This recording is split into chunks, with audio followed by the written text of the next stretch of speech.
Neste programa, estamos falando sobre cuidados paliativos. Quais são eles e como identificá-los?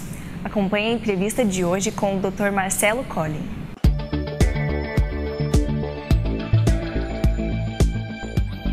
Olá, seja bem-vindo a mais uma edição do programa Vida em Foco. O tema de hoje é cuidados paliativos. E o nosso amigo que vai falar sobre isso é o Marcelo Collin, médico especializado em medicina de família e comunidade. Marcelo, seja muito bem-vindo. Obrigado pelo convite de novo, Lúcio. Amigo, cuidados paliativos é um tema difícil, nós que somos médicos sabemos disso. O que é exatamente cuidados paliativos? Tem algumas definições sobre cuidados paliativos, assim, né? Mas, grosso modo, cuidados paliativos é o conjunto de ações, de atitudes, de cuidados que a gente toma quando a gente não tem mais a perspectiva de curar uma doença, mas para tentar, então, minimizar o impacto daquela doença na vida da pessoa. Facilitar mesmo a vida dela nesses momentos em que a gente não tem a perspectiva de conseguir recuperar completamente a saúde da pessoa. Existem muitas situações, né? São diferentes as doenças que podem levar uma pessoa a um quadro de cuidados paliativos. A gente sempre lembra do câncer, né? Que é o que começou mesmo o programa dos cuidados paliativos, aqueles cânceres que eram considerados intratáveis, inoperáveis e incuráveis, mas várias doenças degenerativas, na sua história natural, tem um momento que a gente diz, olha, agora não temos mais perspectiva de cura, então nós vamos trabalhar aqui buscando outros objetivos. O central, sempre o objetivo central é buscar a qualidade de vida, né? Vamos tentar dar qualidade para esse tempo, que ninguém sabe, né? Nenhum médico do mundo tem bola de cristal para dizer, às vezes, se é 1 mês, 3 meses, 6 meses. Nós frequentemente somos surpreendidos por pessoas que a gente achou que ia ficar bastante tempo ainda e acabam evoluindo rapidamente. Seguramente. E outras que a gente achava que ia acontecer em questão de semanas e demoram vários meses, às vezes, para acontecer. Então, cuidados paliativos é o conjunto de ações que a gente toma quando o nosso objetivo não é curar, mas tentar oferecer qualidade de vida para uma pessoa que vai progredir para uma perda de função num prazo relativamente curto, embora a gente não possa dar certeza do tamanho do prazo. Muitos familiares questionam muito a razão pela qual isso é prolongado, muitas vezes, né? Porque gera dor, gera muito questionamento de todas as razões, assim, né? O que o Espiritismo tem a dizer sobre isso? A gente ouve isso, né, das pessoas que têm um doente nessas condições, né? Elas sempre querem achar um culpado, assim, né? Ah, mas se o médico tivesse visto antes, mas se eu tivesse convencido ele a procurar o serviço antes, mas se não tivesse comido daquele jeito, se tivesse feito atividade.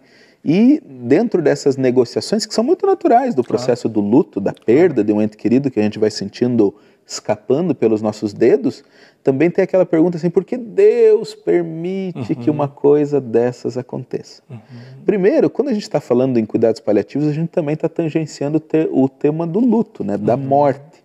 E não é fácil perder um ente querido, porque quando acontece de uma doença degenerativa, um pouco mais prolongada, essa que depende dos cuidados paliativos, é um sofrimento para a família, claro que é.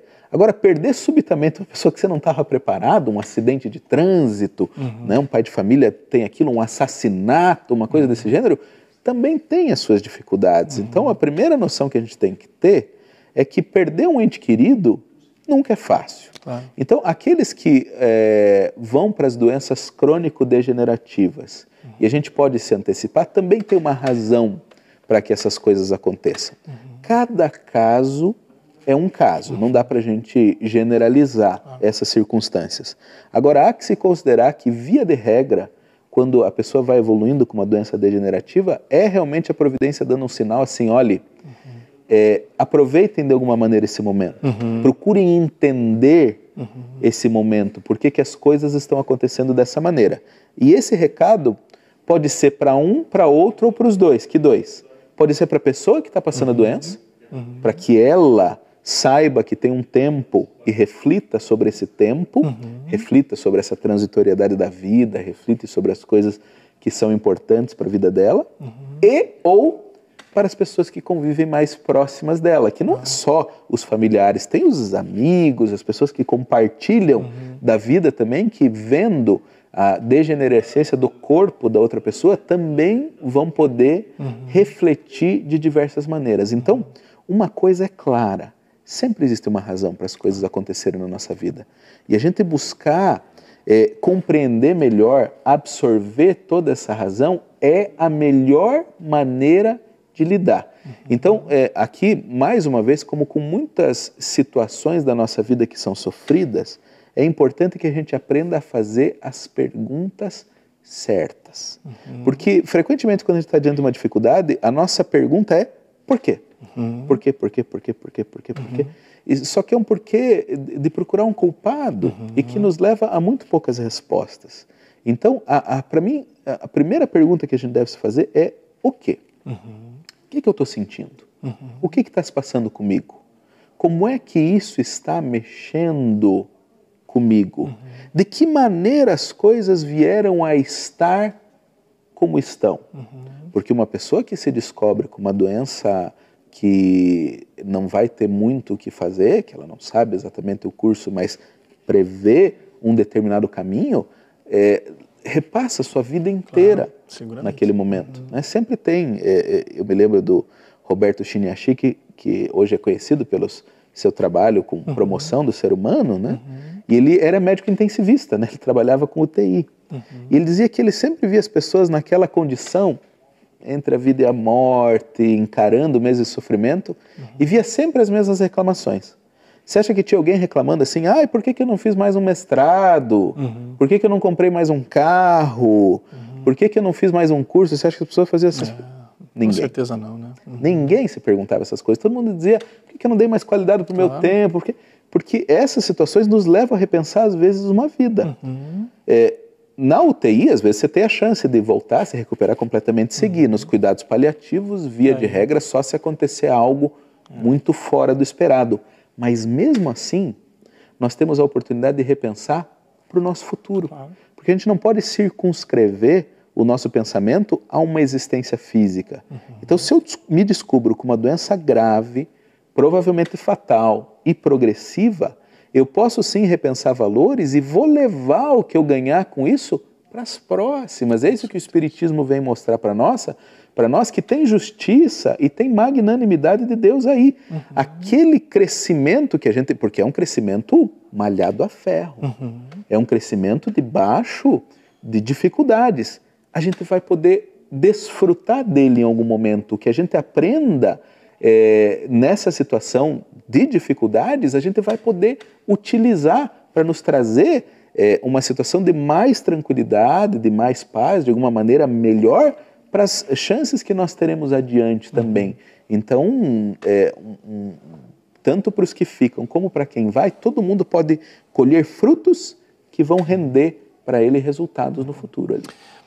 Marcelo, um ponto que gera muita curiosidade são os fenômenos espirituais, nem diria num momento, mas numa época como essa. Mas isso nós vamos conversar após o intervalo, ok? Fique conosco, já retornaremos. A Vida em Foco vai para uma breve pausa e logo retornaremos com a entrevista de hoje. Aguarde!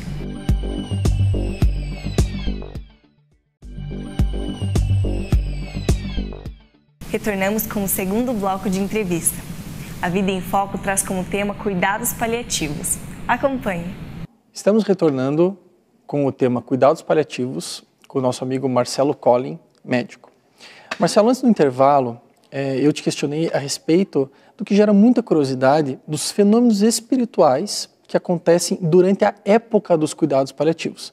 Não necessariamente o momento da desencarnação, mas o que pode levar dias, semanas e até meses mesmo, né? Como que a espiritualidade atua nesse momento? Frequentemente, quando a pessoa se percebe nessa circunstância e finalmente aceita, porque tem todo aquele período em que a gente fica ainda brigando com essa perspectiva, né? Frequentemente a gente começa negando, daí fica querendo de alguma maneira negociar. Então, são coisas muito humanas nossas. Mas a partir do momento que a gente se reconhece, no fundo a gente se sente sulcado, rasgado por uma realidade. A gente percebe que todo aquele nosso senso de que a matéria era tudo na nossa vida era um castelo de cartas que vai caindo. Né? Você fala, meu Deus, como é que isso poderia ser desse jeito? Né? E não tem quem não se ponha reflexivo nesse momento. E nessa hora que a gente se rasga, se sulca, é como aquela ideia do solo, né? Que para que a semente possa cair, precisa ser cortado naquele momento.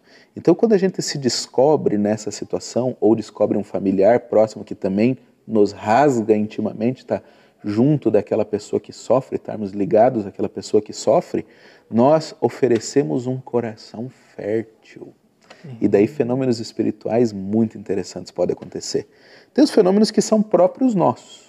A gente vê desabrochar determinados sentimentos, determinados pensamentos, começamos a adotar atitudes diferentes. Eu enfrentei isso, né? Meu pai passou um período relativamente longo de cuidados paliativos na sua doença, e eu me lembro de olhar para ele assim e ver uma pessoa diferente, mas assim com semanas que ele tinha entrado naquele processo, falando de coisas que ele nunca tinha falado, eu, filho, né? Ele nunca tinha compartilhado comigo, começou a me passar sabedorias para a minha vida, que se não fosse ele estar cortado ali, aquilo desabrochava dele mesmo, né?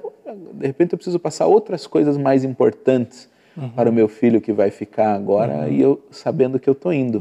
Então, da mesma maneira que a gente permite que forças que são nossas próprias atuem mais intensamente naquele momento, também a espiritualidade acaba encontrando um pouco mais de receptividade nos nossos corações.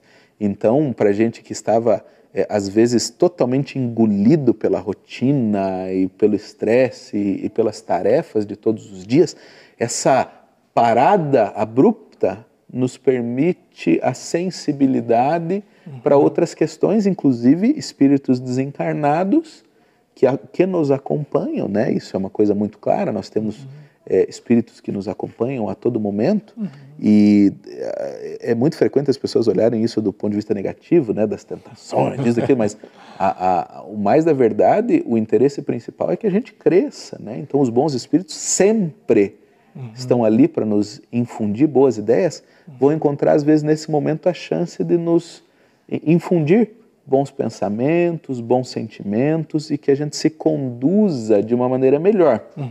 Ao mesmo tempo em que já podem ir preparando a própria desencarnação. A desencarnação, a separação entre a alma, que somos nós de verdade, e o corpo que não somos nós, né? Porque fica claro, quando a gente vai entendendo um pouco mais a espiritualidade, que o meu olho é tanto meu como é meu óculos. Meu olho e meu óculos são instrumentos dos quais o meu espírito se utiliza. A minha pele e a minha camisa aqui são instrumentos dos quais eu estou me utilizando nesse momento. É uma circunstância ali que inclusive nesses momentos a gente passa a pensar um pouquinho melhor e entender de uma maneira diferente isso. Então, para que eu consiga me separar do meu corpo, tem um processo também. Tirar a camisa, eu tenho que abrir o botão, senão fica difícil, né? Então, para eu me separar do corpo, também vai acontecendo um processo. Então, durante os cuidados paliativos, também já vai acontecendo esse desligamento, que permite a pessoa também, às vezes, um contato mais presente com a espiritualidade, uma visão. Às vezes ele tem fenômenos que a gente tem dificuldade mesmo para definir se é esperança, alucinação ou se são de fato visões do mundo espiritual, porque pode ser qualquer uma dessas coisas, cada caso é um caso, mas que ficam facilitados nesse momento também esse contato com a espiritualidade. Então não é de se estranhar, eu vi aquele vozinho que já tinha ido, eu vi a presença, assim, porque pode de fato já estar fazendo esse entreolhar do mundo espiritual para o qual ele está transitando a pouco e pouco se desprendendo aí desse cárcere, porque para nós espíritos o corpo é um cárcere, é uma coisa difícil de carregar para lá e para cá, sabe? Marcelo, esse tema realmente é muito interessante, gera muita discussão no bom sentido, né, no bom sentido. Muitas vezes ele é conectado com a eutanásia, que muitos perguntam. Infelizmente, nosso tempo acabou, então meu agradecimento de todos que nos assistem, né, por essa conversa, Mas eu já gostaria de deixar esse pontinho para o próximo papo. Falar, talvez entrar nesse assunto, mas com a visão da doutrina espírita. Podemos pensar nisso. E você, então, que está aí vivendo a situação hoje dos cuidados paliativos, também não fuja dos sentimentos, né? Procure olhar para eles, ore muito para permitir que esse contato seja o mais positivo possível e não tenha medo da dor, da saudade, do sofrimento que faz parte ali, mas que bem trabalhado pode nos ajudar também a seguir adiante. Muito obrigado mais uma vez. E você, fique conosco, pois o programa segue adiante.